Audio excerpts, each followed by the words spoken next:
إذا السماء انشقت وأذنت لربها وحقت وإذا الأرض مدت وألقت ما فيها وتخلت وأذنت لربها وحقت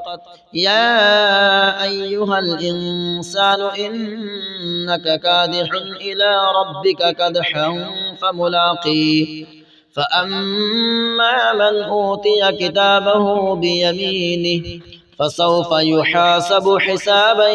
يسيرا وينقلب إلى أهله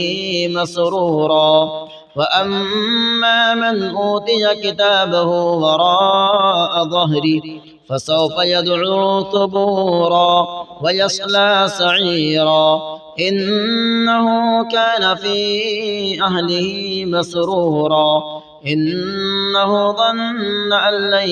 يحور بلى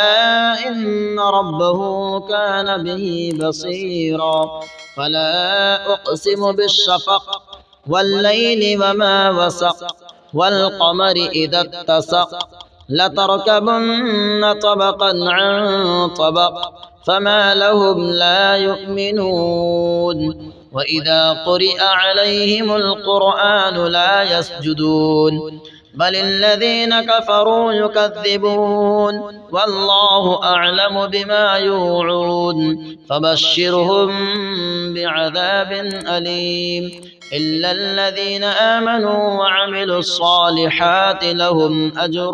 غير ممنون.